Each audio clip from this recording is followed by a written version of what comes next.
So hello everyone, कैसे हैं आप सभी। Welcome to Vidyalayam. देखिए, लास्ट लेक्चर में हम लोगों ने मिट्टियों और फसल उत्पादन के संबंध में पूछे जाने वाले जो भी प्रश्न थे वो हम लोगों ने देखने का प्रयास किया था। इसके अलावा उनके हम लोगों ने क्षेत्र भी देखे थे। ठीक है, तो आई होप आप लोगों को उतना समझ में आया था। आज के इस लेक्चर में हम लोग टॉपिक नंबर 2 स्टार्ट करेंगे। ठीक है, तो जिसमें कि हम लोग देखेंगे कि भारत में पाई जाने वाली जो नदियां हैं उनको हम लोग समझने का प्रयास करेंगे, और साथ ही साथ जो भी डैम लोकेटेड हैं इन नदियों पर। ठीक है, अक्सर आपको देखने को मिलता है कि बांधों से संबंधित प्रश्न आपको ज़्यादा देखने को मिलते हैं। ठीक है, तो इसीलिए हम लोग जो है ये भी देखने का प्रयास करेंगे। चलिए तो स्टार्ट करते हैं। यदि हम बात करें भारत में पाई जाने वाली नदियों की, तो हमें ये देखना होगा कि आखिरकार कौन-कौन सी जो नदियाँ हैं, ठीक है, वो हमारे भारत देश में पाई जाती हैं। ठीक है। यदि आप लोग क्लास 9th में हो या क्लास 9th में थे, तो आपने गौर किया होगा आपका जो सोशल साइंस में चैप्टर नंबर 3 था, ठीक है, जिसमें आपने अपवाह तंत्र के बारे में पढ़ा था।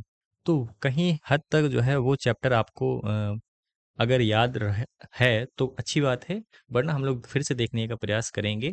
उसमें क्या था कि आपको जो है नदियों के बारे में विशेष तौर पर जिक्र किया गया था। ठीक है, भारत की नदियों को हम लोग दो भागों में विभाजित कर सकते हैं।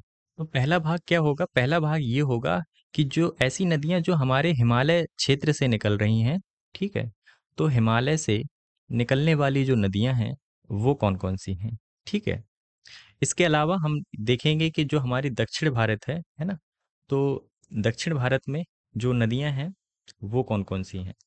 तो जब हम लोग नदियों के बारे में जान लेंगे, ठीक है, तो उन पर जो है बनने वाले जो बांध हैं उनको भी जो है हम लोग जो है अच्छे से समझ लेंगे। ठीक है, तो सबसे पहले इसीलिए हमें क्या समझना है, इसीलिए हमें जो है नदियों के बारे में सबसे पहले जानना है। हम लोग शुरुआत करते हैं, हिमालय क्षेत्र में पाई जाने वाली नदियां कौन कौन सी हैं देखने का प्रयास करते हैं। आप लोग चाहें तो लिख सकते हैं, ठीक है, वीडियो पॉज करके भी लिख सकते हैं, सो दैट कि आपका रिवीजन साथ ही साथ में चलता रहे। अगर हम हिमालय की बात करें तो आप कुछ इस तरीके से भारत के उत्तरी क्षेत्र में हिमालय के विस्तार को देख सकते हैं।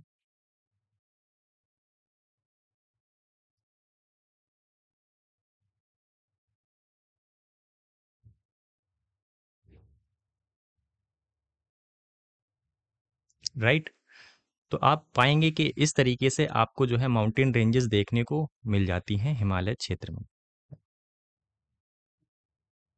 आपको जो है ट्रांस हिमालय वाली माउंटेन रेंज देखने को मिल जाएगी। जो बृहद हिमालय है, जिसे ग्रेटर हिमालय भी बोलते हैं, वो जो है आपको यहाँ पर देखने को मिल जाएगा। उसी प्रकार से आपको मिडिल हिमालय भी देखने को मिल जाएगा। ठीक है, तो मिडिल हिमालय कुछ इस तरीके से आपको देखने को मिलेगा, और अंततः आपको जो है शिवालिक जो है देखने को मिल जाता है। ठीक है, तो मैं अगर आपको नोटिफाई करवाऊं, ये हमारा है ट्रांस हिमालय की माउंटेन रेंजेस, ये है हमारा बृहद हिमालय, ये हमारा है मध्य हिमालय जिसे हम लोग मिडिल हिमालय भी कहते हैं, और ये रहा हमारा शिवालिक, जो हमारी शिवालिक श्रेणियां हैं जिसे आउटर हिमालय भी कहा जाता है। तो वो आपको इस तरीके से देखने को मिल सकता है। ठीक है, हालांकि हमें जो है नदियों के बारे में देखना है, तो अगर आपको जानकारी हो तो हमारे जो ये हिमालय हैं, ठीक है, हिमालय माउंटेन रेंजेस हैं, उनकी हाइट आपको जो है लगभग जो है 6000 मीटर से ज़्यादा देखने को मिलती है। ठीक है, जब भी किसी पर्वत की जो ऊंचाई है वो अगर आपको जो है 4000 से ऊपर देखने को मिलती है, 6000 से ऊपर देखने को मिलती है, तो ऐसे में उन पर्वतों पर जो है आपको एक खास प्रकार की जो है बर्फबारी देखने को मिलेगी। ठीक है, क्योंकि आपको ये पता होना चाहिए कि धरती से जैसे ही हम लोग जो है ऊपर की तरफ जो है बढ़ते हैं, ठीक है, तो हमारे तापमान में जो है कमी आने लगती है। ठीक है, यानी कि पर 1000 मीटर अगर आप जो है ट्रेवल कर रहे हैं, ऊपर की ओर बढ़ रहे हैं, 6.4 डिग्री सेल्सियस की आप गिरावट देखने को मिलती है। ठीक है, तो इस वजह से यहाँ तक पहुँचते पहुँचते आपको जो है जो बर्फ है वो आपको दिखनी शुरू हो जाती है, इसीलिए हमारे जो है हिमालय माउंटेन रेंजेस पर बर्फबारी देखने को मिलती है। तो यही कारण है कि जब ये जो बर्फ है, ठीक है, जब ये बर्फ जो है बड़े आकार में जो है फैल जाती है, तो उन्हें हम लोग जो है हिमनद कहते हैं, या उन्हें ही हम लोग जो है ग्लेशियर कहते हैं। तो ग्लेशियर्स क्या होते हैं? बर्फ के एक बहुत बड़े आकार के जो है नदियां कह लीजिए, ठीक है। तो उस प्रकार से जो है वो जमी रहती हैं। जब यही हिमनद जो है पिघलते हैं, इनके पिघलने के कारण क्या होता है, छोटी छोटी धाराएं हैं नदियों की, ठीक है। शुरुआती चरण में जो है नदियों की छोटी छोटी धाराएं आपको देखने को मिलती हैं। और जब ये धाराएं आपस में मिल जाती हैं, तो इस प्रकार से आपको जो है बड़ी सी एक नदी देखने को मिलती है, जिसे हम लोग जो है पूर्ण रूप से जो है नदी का नाम देते हैं। फिर चाहे वो गंगा नदी हो, चाहे वो जो है सिंधु नदी हो या ब्रह्मपुत्र नदी हो। तो आई होप आप लोग समझ पा रहे होंगे। तो हमें देखना है कि आखिरकार कौन कौन सी नदियां यहाँ हिमालय क्षेत्र में देखने को मिलती हैं। देखिए, आप यहाँ पर गौर कर रहे होंगे, तो आपको यहाँ पर जो है ये जो ग्लेशियर है, इस ग्लेशियर का नाम आपको जो है देखने को मिलेगा, जिसे गंगोत्री कहते हैं, ठीक है। इस गंगोत्री ग्लेशियर से जो है हमारी जो गंगा नदी है वो निकलती है, ठीक है। तो उत्तराखंड राज्य से होकर के हमारे जो गंगा नदी है वो इस तरीके से आती हैं, और बिहार से, यूपी और बिहार से होती हुई पश्चिम बंगाल से जा करके अंततः हमें जो है कहाँ पर देखने को मिलती हैं। इसको भी हम लोग कंप्लीट कर लेते हैं। इस तरीके से आपको जो है गंगा नदी देखने को मिल जाती हैं। इनकी ही एक जो है आपको धारा जो है बंगाल की तरफ नजर आएगी, ठीक है, जिसे हम लोग जो है हुगली नदी के नाम से भी जानते हैं। और ये हमारी कौन सी नदी है? गंगा नदी। इसी प्रकार से आपको जो है यहाँ पर एक और नदी देखने को मिलेगी, जो कि मानसरोवर झील से निकलती है। इस नदी का नाम है सिंधु नदी। इस तरीके से आपको ये नदी जो है नजर आएगी। और फिर जो है सिंधु नदी जो है पाकिस्तान में एंटर करती है, और पाकिस्तान से ये जो है अरब सागर में जा करके ये गिर जाती है, ठीक है, यानी कि अपना डेल्टा बना लेती है। तो जैसे कि आपको यहाँ पर कई सारी नदियाँ देखने को मिलेगी, जैसे झेलम, चेनाब, है ना। इसी प्रकार से सतलज नदी जो है आपको देखने को मिलेगी। तो कई सारी जो नदियाँ हैं वो आपको इसकी सहायक नदी देखने को मिलेंगी, है ना। तो जो हमारा पंजाब प्रांत है, आप लोग देख पाते हैं, ये हमारा पंजाब है। तो पंजाब जो है क्यों जाना जाता है? पंजाब का मतलब होता है पांच नदियों का दो आब। पांच नदियां, ठीक है। और नदियों के जो आब का मतलब होता है जब भी दो नदियां आपस में मिल रही होती हैं। तो यहाँ पर क्या है कि पांच नदियां आपस में मिल रही हैं, तो इसलिए इसे जो है पंजाब कहा जाता है, ठीक है।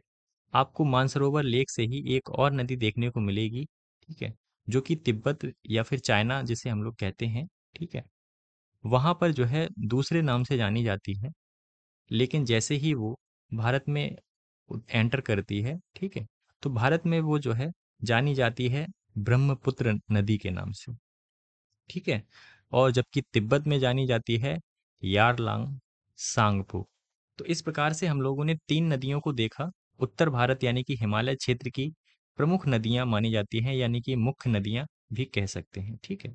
अब यहाँ पर आप लोग ये सोच रहे होंगे कि सर मैंने और भी नदियों का नाम सुना है, जैसे कि यमुना नदी, है ना, जैसे कि घाघरा नदी, जैसे कि सरयू नदी, जिस पर जो है अयोध्या बसा हुआ है। तो दरअसल क्या है कि ये जो गंगा नदी है हमारी, ठीक है, इस गंगा नदी की कई सारी आपको सहायक नदियां देखने को मिलेंगी, ठीक है। तो सहायक नदियां क्या होती हैं? ऐसी नदी जो कि एक मेन नदी होती है, उस पर जो है कई सारी जो है नदियां आकर के विलीन हो जाती हैं उस मेन नदी में, ठीक है। तो उनको हम लोग जो है सहायक नदी कहते हैं। तो जैसे कि आप लोग जानेंगे, आप लोगों ने नाम सुना होगा यमुना नदी का, है ना। आप लोगों ने नाम सुना होगा बेतवा नदी का, जो कि यमुना नदी की ही सहायक नदी है। आप लोगों ने नाम सुना होगा केन नदी का, है ना, सोन नदी का। आप लोगों ने नाम सुना होगा रामगंगा का। आप लोगों ने नाम सुना होगा पार्वती। इस प्रकार से आप लोग बिहार में देखेंगे तो आपको गंडक नदी देखने को मिलेगी, है ना। तो ये सारी की सारी जो नदियां हैं वो गंगा नदी की ही सहायक नदी हैं, ठीक है। क्वेश्चंस हालांकि आपसे जो है बहुत ज़्यादा डीपली नहीं पूछा पूछा जाता है, इसलिए मैंने आपको नहीं करवाया, ठीक है। तो देखिए कुछ इस तरीके से आप जो है भारत का मानचित्र देख सकते हैं, है ना। मैंने आपको थोड़ा जूम आउट करके दिखा दिया है, सो दैट कि आपको अब अच्छे से दिखने लगे, ठीक है। तो अब हम लोग जो है अन्य नदियों के बारे में भी आपसे चर्चा कर लेते हैं। तो यहाँ पर आपको जो है एक नदी देखने को मिलेगी, ठीक है, इसे हम लोग जो है लूनी नदी कहते हैं, ठीक है, जो कि राजस्थान में बहती है। ये कौन सी नदी है? इस नदी का नाम है नर्मदा नदी। ठीक है, नर्मदा नदी के ही जो है एक पैरेलल जो है आपको नदी देखने को मिलेगी, जिसका नाम है ताप्ती नदी। तो इस प्रकार से आपको ये जो दो नदियां हैं, इनकी जो दिशा है वो पूरब से लेके पश्चिम की ओर है। ठीक है, तो ये पश्चिम में अरब सागर में अपना डेल्टा बनाती हैं। आप नर्मदा नदी के आसपास ही गौर करेंगे तो आपको छत्तीसगढ़ देखने को मिलेगा, और छत्तीसगढ़ में आपको एक नदी देखने को मिलेगी जिसे हम लोग जो है महानदी कहते हैं।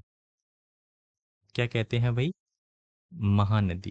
तो ये सारी हमारी जो है, ये हमारी उत्तर भारत की नदियां हो गई। तो जो हमारी कर्क रेखा है वो कुछ इस प्रकार से गुजरती है, राइट। तो आप लोग जो है इस तरीके से भी कंपैरिजन कर सकते हैं। तो हिमालय क्षेत्र की नदियां कौन कौन सी हो गई हैं, यहाँ पर आप लोग लिख सकते हैं। कौन कौन सी नदियां आपको देखने को मिली? तो गंगा नदी, ठीक है, आपको सिंधु नदी देखने को मिल गई है, और इसी के साथ साथ आपको ब्रह्मपुत्र नदी भी देखने को मिल गई है। तो ये हो गई आपकी हिमालय क्षेत्र की नदियां। ठीक है, इसके अलावा आप जो है दक्षिण भारत की नदियों की तरफ अब हम लोग बढ़ते हैं। ठीक है, तो हेडिंग डालिएगा दक्षिण भारत की नदियां। देखिए, तो मैंने आपको क्या बताया, एक तो हमारी ये नर्मदा नदी हो गई, ठीक है, ताप्ती नदी हो गई, और ये महानदी। ठीक है, यहीं पर आपको जो है महाराष्ट्र क्षेत्र के जो पश्चिमी घाट वाला रीजन है, ठीक है, वहां से एक नदी देखने को मिलती है जिसे हम लोग गोदावरी नदी के नाम से जानते हैं। किस नदी से? तो गोदावरी नदी कहते हैं इसे। उसी प्रकार से आप यहाँ पर देखेंगे कि इसके नीचे जो है पैरेलल आपको जो है एक दूसरी नदी देखने को मिलेगी जिसे हम लोग कृष्णा नदी के नाम से जानते हैं, और उसी के नीचे आपको जस्ट एक नदी देखने को मिलेगी। ठीक है, और इस नदी का नाम है कावेरी नदी। ठीक है, तो इस प्रकार से आपने दक्षिण भारत की नदियां देखी, है ना, जिसमें कि हम लोगों ने नर्मदा नदी, ताप्ती नदी, महानदी, गोदावरी, कृष्णा, कावेरी, इसके अलावा भी बहुत सारी नदियां होती हैं, लेकिन हमें उन सारी नदियों के बारे में जानना आवश्यक नहीं है। मेन उद्देश्य ये है कि हमें जो है डैम्स पता चल जाएं जो प्रमुख नदियों पर पूछे जाते हैं। अब आपको जो है गोदावरी नदी की भी सहायक नदी देखने को मिलेगी, आपको कृष्णा नदी की भी सहायक नदी देखने को मिलेगी। उसी प्रकार से आपको जो है कावेरी नदियों की भी कई सारी सहायक नदियाँ देखने को मिलेंगी। इनमें जो है आपको कई सारी सहायक नदियों में जो है डैम्स भी देखने को मिल जाते हैं। ठीक है, तो आई होप आप लोगों को नदियों के बारे में समझ में आया होगा। यहाँ पर आप चाहें तो लिख सकते हैं कि कौन कौन सी नदियाँ हैं जो कि दक्षिण में पाई जाती हैं। तो आप लोग डालिएगा महानदी, लिख लीजिएगा गोदावरी नदी, है ना, कृष्णा नदी, उसी प्रकार से कावेरी नदी, और जो नर्मदा नदी है वो, और साथ ही साथ ताप्ती नदी। तो हम लोगों ने ये कंप्लीट कर लिया है, हिमालय से निकलने वाली नदियाँ कौन सी हैं और दक्षिण भारत की नदियाँ कौन सी हैं। ठीक है, अब मेन सवाल हमारा रह जाता है, ठीक है, जिससे अक्सर क्वेश्चन पूछे जाते हैं, तो बनने वाले बांध यानी कि उन पर जो है स्थापित जो बांध हैं वो कौन कौन से। ठीक है, चलिए हम लोग वो देखने का प्रयास करते हैं। तो ये देख रहे हैं आपको भारत के जो प्रमुख बांध हैं जो आपके परीक्षा में पूछे जाते हैं वो इस प्रकार हैं। ठीक है, तो आपको कौन कौन से डैम्स याद रखने हैं? पहला आपको डैम याद रखना है सलाल बांध। इसके अलावा आप लोग देख सकते हैं भाखड़ा, नागल, ठीक है, इसके अलावा आप देख सकते हैं टेहरी, राणा प्रताप सागर बांध, हीरा कुंड बांध, सरदार सरोवर बांध। एक और यही इसी नदी पर आपको जो है ये जो सरदार सरोवर है वो नर्मदा नदी पर बना है। इसी नदी पर आपको इसी नदी के नाम पर एक और सागर डैम देखने को मिल जाएगा जिसे हम लोग कहते हैं नर्मदा सागर बांध। इसके अलावा आप देख सकते हैं जो तुंगभद्रा बांध है, और फाइनली आपको नागार्जुन बांध भी देखने को मिल जाएगा। तो आप इम्पोर्टेंट इतने ही बांध याद रख लीजिए, ठीक है, परीक्षा में जो पूछे जाते हैं।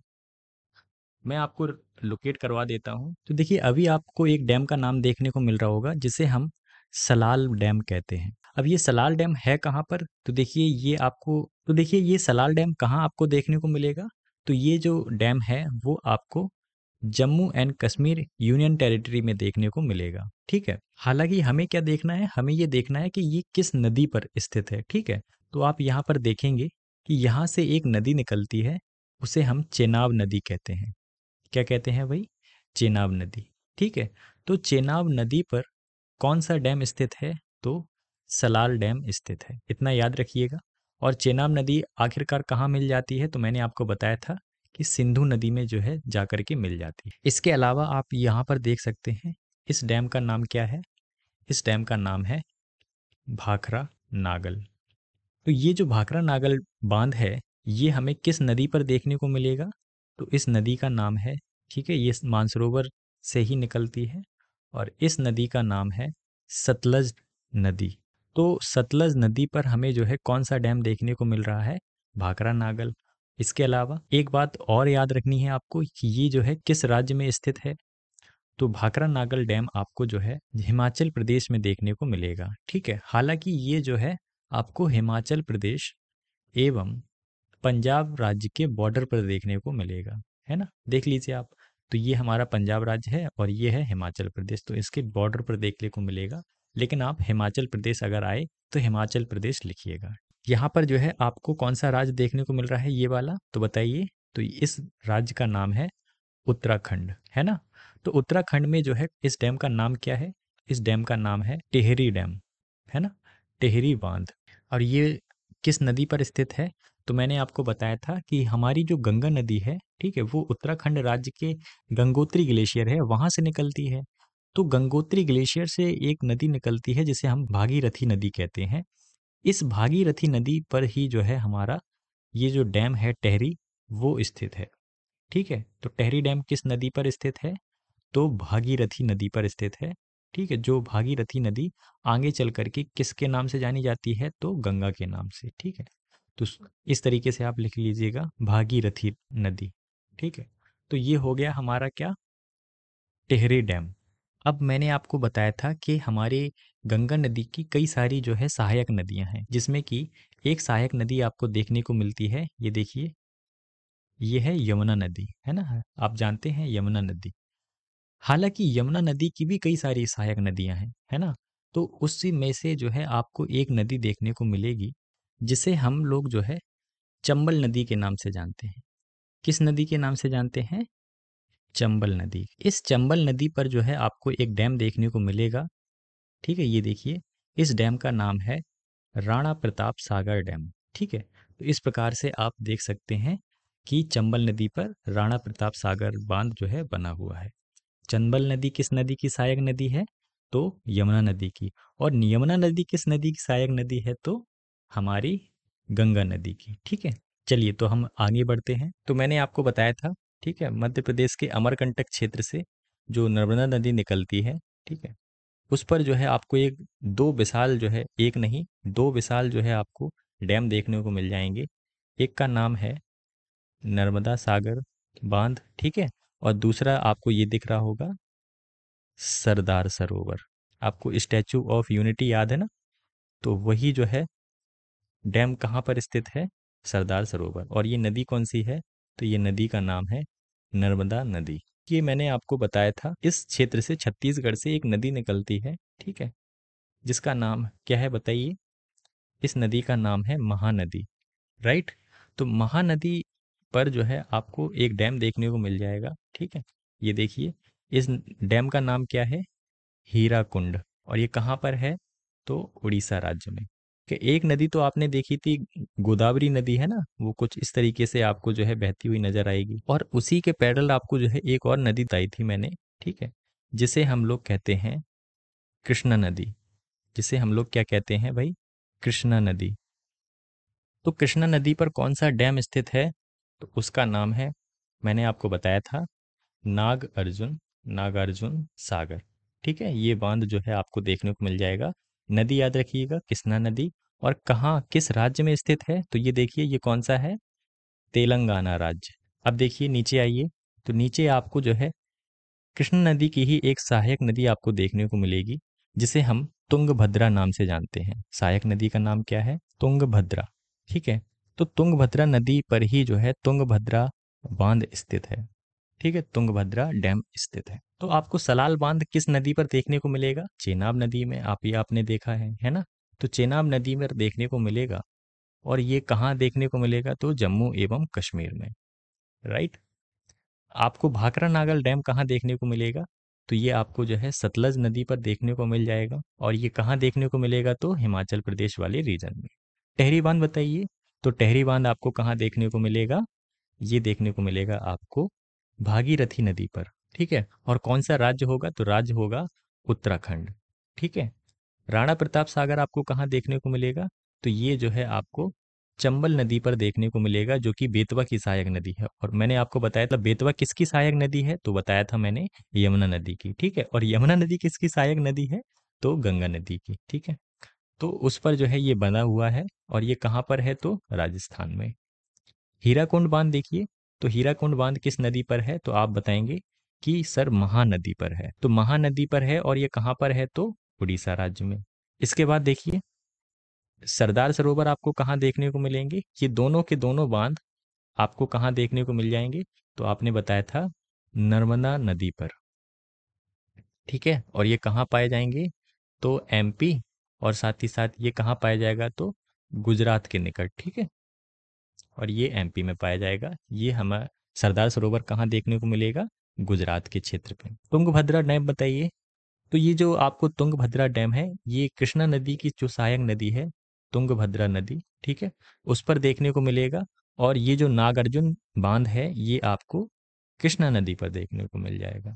ठीक है, हालांकि डिफरेंस क्या है? राज्यों में है, यानी कि ये जो नागार्जुन सागर है वो आपको तेलंगाना राज्य में देखने को मिलेगा, और तुंगभद्रा जो डैम है वो आपको कर्नाटक में देखने को मिलेगा। ठीक है, नदियाँ क्या हैं? ये सहायक नदी है किसकी?